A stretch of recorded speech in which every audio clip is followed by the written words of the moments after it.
What would be most useful for you to discuss regarding your personal statement? Well, I guess how to format it to give the admissions committee the ability to see who I am and the obstacles I've overcome. Also, the things that I have accomplished by overcoming those obstacles, and also what will make me a good candidate for law school. Sure, absolutely. I think those are good goals to have. Now, in reading over your personal statement, how long do you think it takes us to get to you specifically? Ooh, okay. That's a great question. Cause I know for a fact that, like I was applying last year, for the admission cycle, but then I was like, okay, let's wait. I did review my personal statement. I do know that I do talk a lot about like my background and my family a lot before I even get to me and what I've actually accomplished. So I knew that you were going to probably ask that question. Yeah. So when I was looking at this, you mentioned like briefly like your DNA of your forebears and such, but then you're talking about celebrities and examples of role models or examples, right? Hmm. But we're not getting to you until really the second half of that second page. You Right. started thinking about law school as a teenager. Everything before that, to me, it's quite general. Okay. So it should be so basically I should start out from the very beginning, just discussing me, how I always wanted to attend law school and basically, the accomplishments and things that I've made like that. Yeah, so I would start off by talking about you specifically, and of course, you do want to answer the why law school question Right. at some point. So honestly, I would scrap the first page and a half because it's not about you. Okay.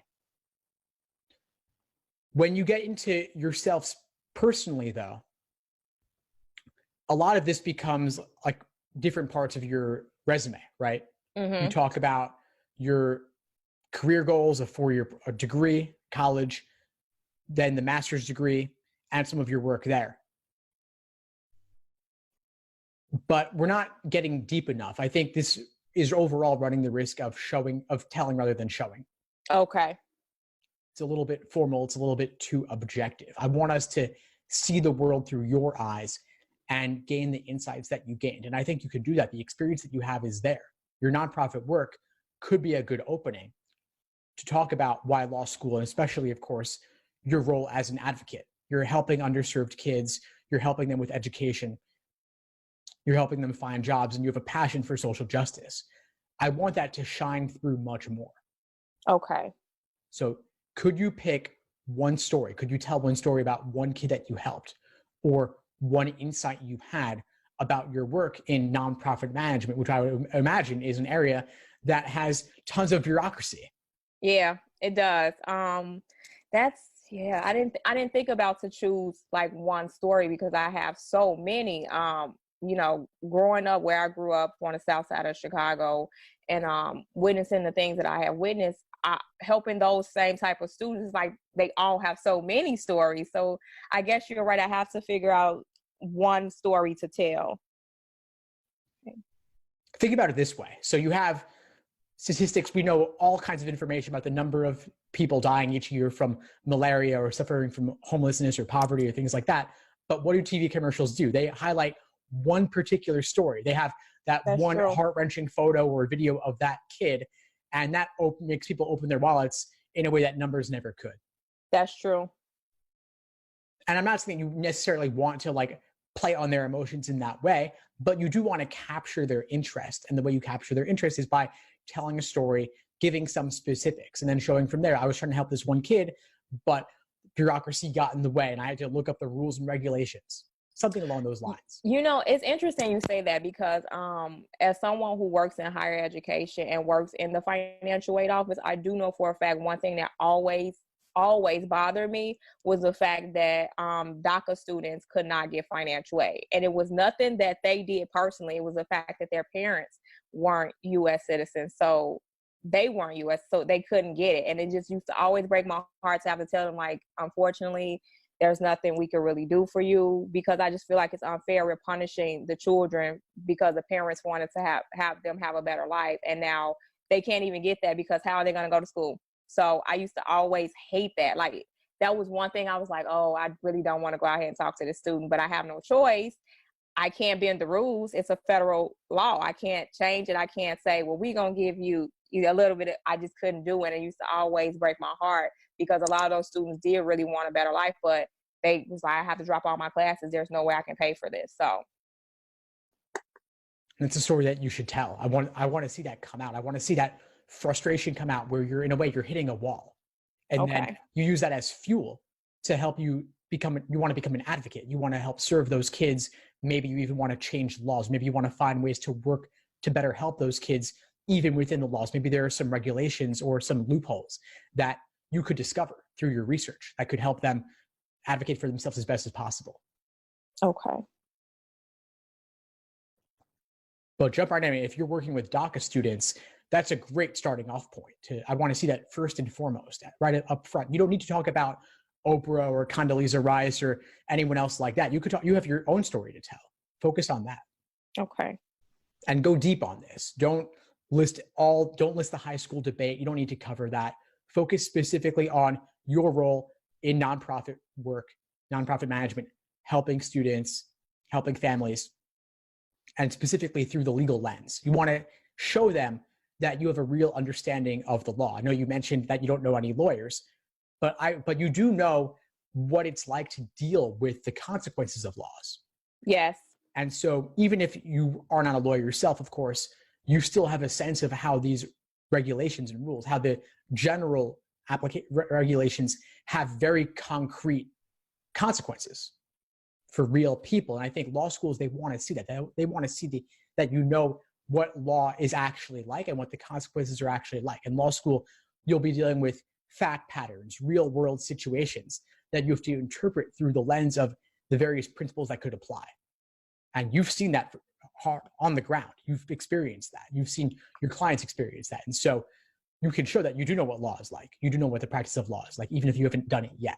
So do you recommend then, Steve, because I always struggle with, I'm always that type of person, like I really want them to be engaged when they read my personal statement. So I guess I struggle with how to capture them like from the first, because I don't want them to be bored when they start reading like, oh, this is, bland. I want to capture them when I first, I guess, start like my intro, because I was always taught like, oh, you want to kind of grab them when they first start reading. Do you suggest that I start out by telling the story of I guess how I can definitely see how laws affect people that I've worked with? You can just jump right in. You don't need to say, through my work, I've seen how laws can affect people. Just say, one of the hardest things I ever had to do was tell this 18-year-old kid they had to drop out of college because they couldn't get financial aid because they were okay.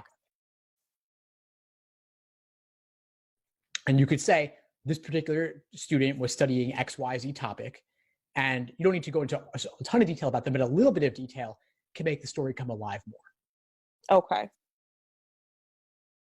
Then you can explain how you were on this hunt to figure out what exactly was holding them back. You knew the DACA recipient, they were undocumented, and so they weren't eligible for this particular type of loan. Okay. Then you could zoom out a little bit and talk about your role in nonprofits, what you were doing, why were you in this position? Okay. And so how have you run up into these walls?